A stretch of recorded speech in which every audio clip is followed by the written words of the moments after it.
Hi, Dave I'm Dave. And Marcia Ann.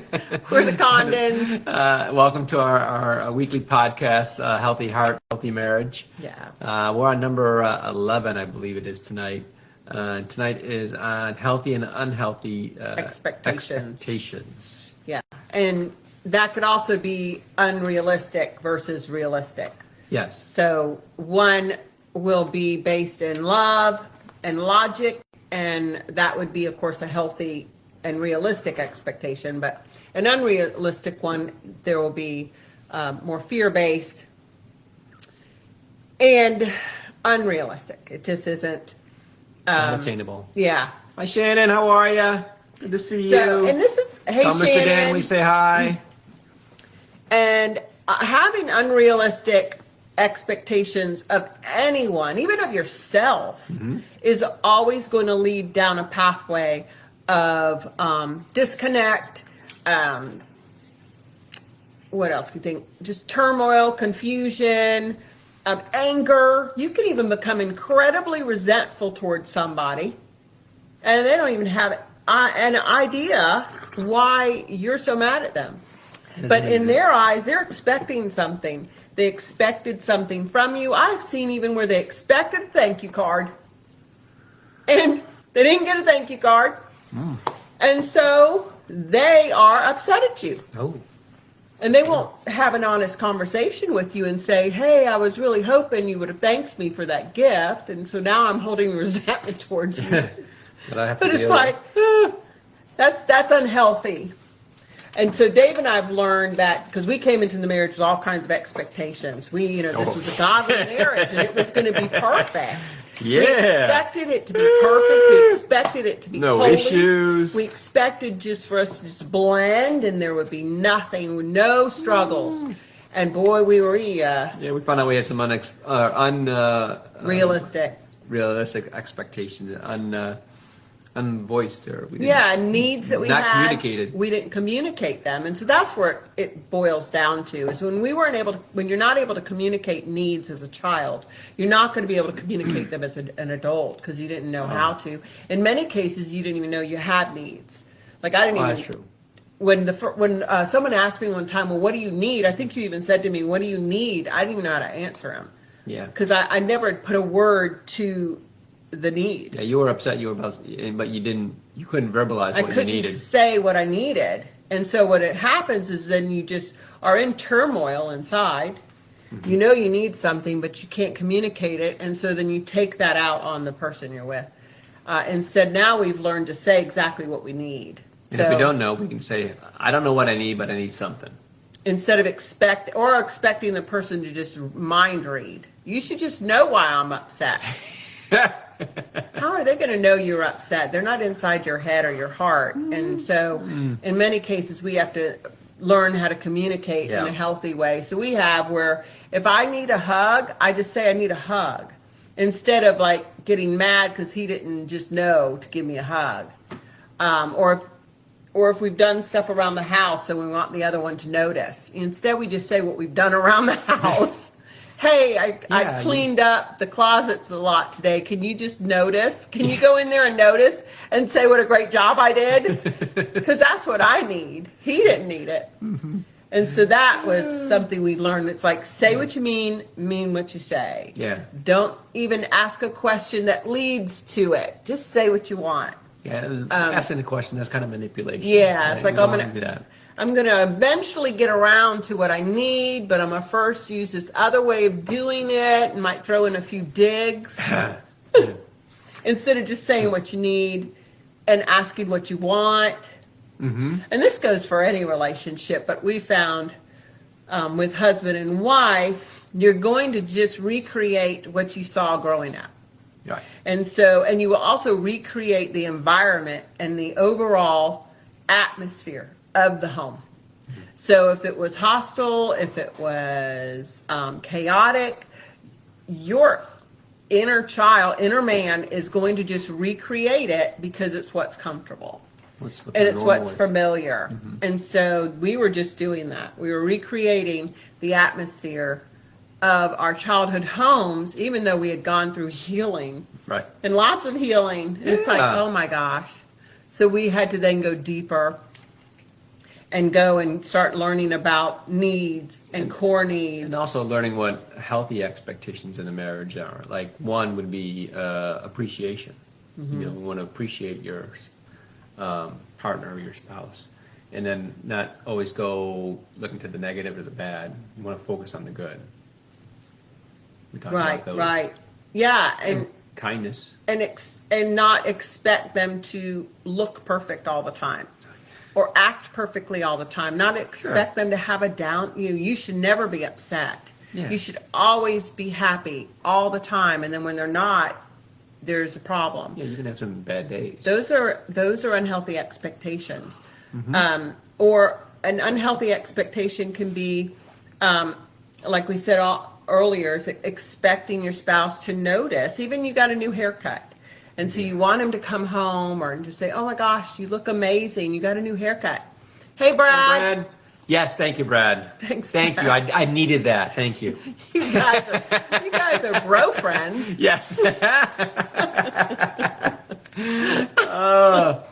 that actually brings me back to another healthy expectation is honesty in a relationship. So thank you, Brad, for being honest. I appreciate that. That's funny. I'm sorry. I interrupted. Instead of expecting your spouse to come home and be like noticing that you changed yeah. your hair color, that is a whole new style, everything, If you don't go from black to blonde, I'm not going to notice the difference. They're not built to notice. Notice the little highlights you put in there. And then you're angry because they didn't notice. Instead, we've learned to say, hey, what do you think? Yeah. I got a new haircut today. What's your thoughts? Yeah. Just come out with it. Don't expect them to be mind readers, to know what you need, to know what hey, I day did the you laundry had. today. That's Great, I do it every day. Yeah, thank you, honey. That I noticed that you did the laundry. Oh, right. Usually I won't notice. Oh, you talking vice versa. Yeah, vice versa, yeah. Okay, Sorry. yeah. See, I'm like, whatever. Yeah. And there's some appreciation and kindness. Yeah. See, but we've learned Yes. to be just honest and direct, and that made all the difference. Instead of those unhealthy expectations Yep. that are and unrealistic. It's not realistic that Dave's going to be able to do everything on his own, do all the bills, to pay for everything, and I just have to sit back and twiddle my thumbs, and if he doesn't do it that way, then shame on him, and he doesn't love me. That's an unhealthy expectation. And a marriage needs two coming together, working together, who has strengths in what, and just letting it blend, blending it and letting it come together and weave, and just that makes a huge difference in coming into a relationship or a marriage expecting the other to do everything. That's a lot to burden someone with, or to expect them to build you up all the time. You know what? That's not their job to build you up. That's your job. Your job is to build yourself up. If you need, it's an inner work. If you need a compliment, go into the mirror, look at yourself in the mirror, and tell yourself how great you are. Absolutely. Don't expect other people to do it, or let me tell you, so you're going to be let down. But other people will do it, though. And Yeah. It's very nice when they do. But if you got an expectation of Yes. them, and they don't do it when you wanted them to do man. it, then even when they do it, that's not good enough. Right. You should have done it 4 weeks ago, man. Yep. Seriously. I don't know if any of you guys have had that, but it's those expectations. And if they're unhealthy and unrealistic, and they're way up here, because if you have high expectations of yourself, you're going to expect high expectations of whoever you're with. So if their expectations are here, it doesn't matter what you do. You're never going to meet them, and you're always going to fall short. And that's probably how they felt, that they always fell short in their growing up. So then they just release that upon everybody, so that everybody around them will feel like they've fallen short. They will feel inadequate. Yes. And so within us is either a healthy expectation or an unhealthy expectation of ourselves. Mm-hmm. So if we feel we have to be perfect all the time, we're going to expect that of others. I'm sorry. What? I'm not talking about you all the I'm time. talking about you. Huh? That's an unhealthy expectation.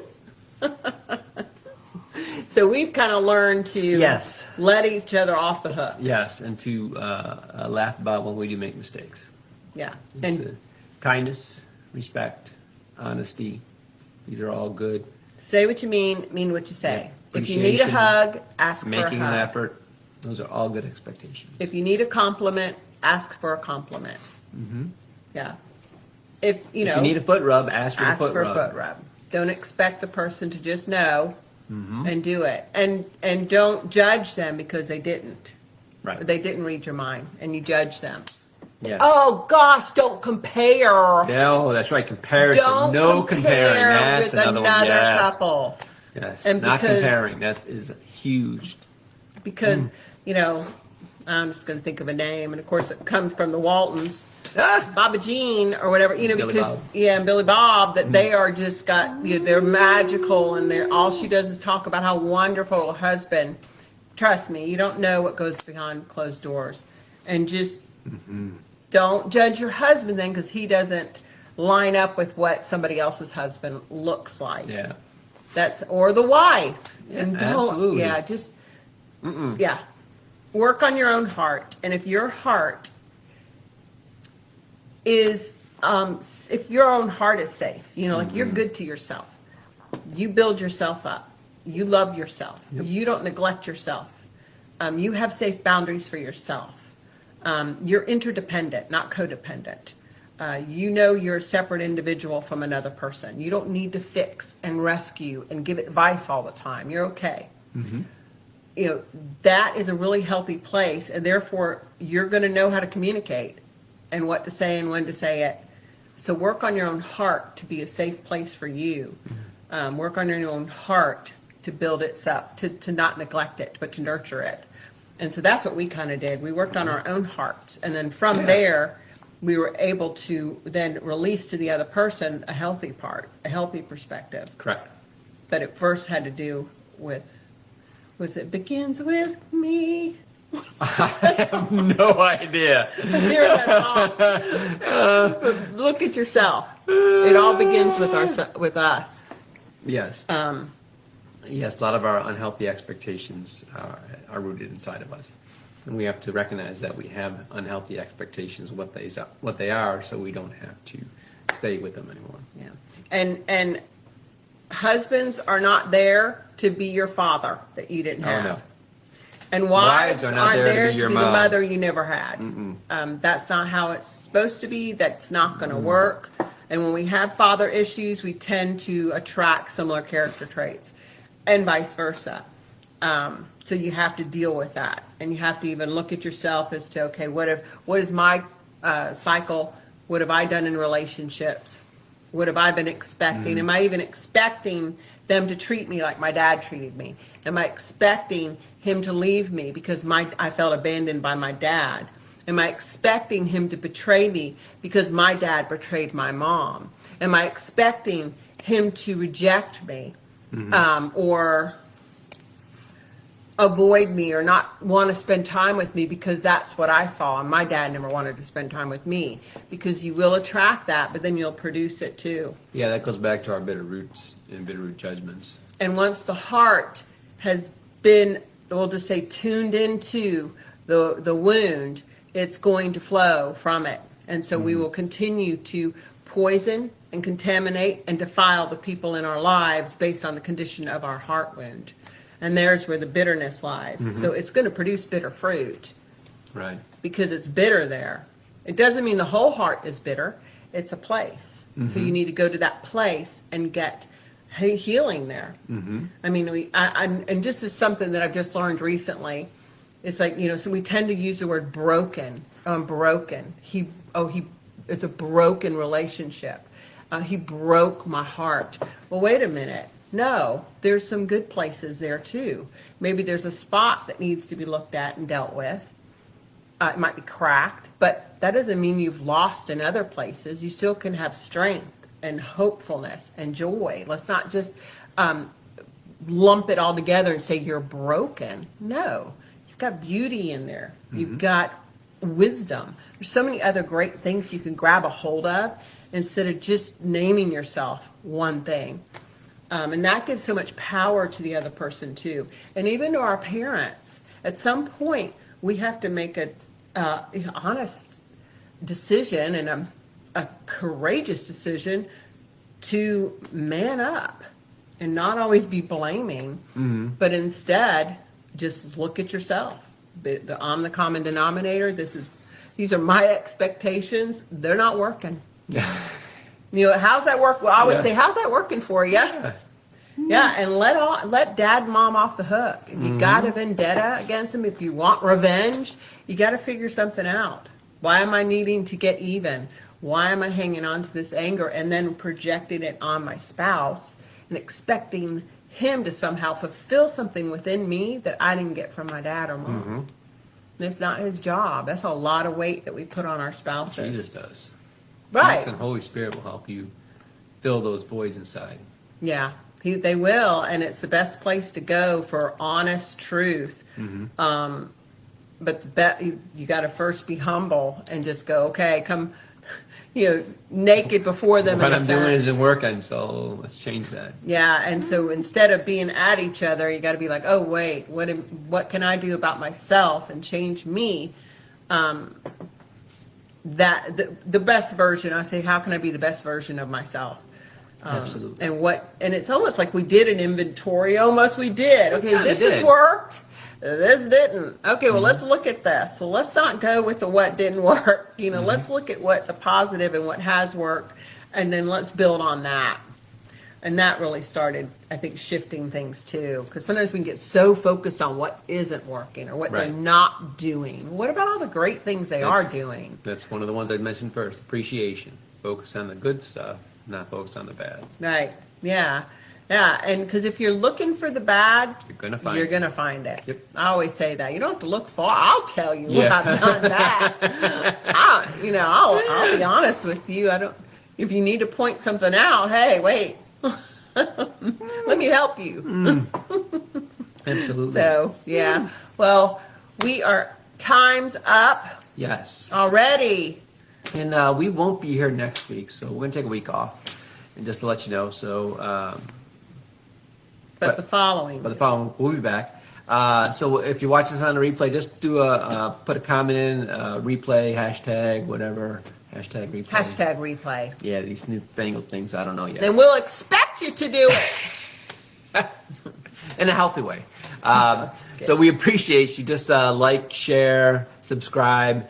And hi, April Cosby. Hey. And we will see you in a couple of weeks. Yeah. So have a wonderful Labor Day. Bye, guys. Bye. God bless.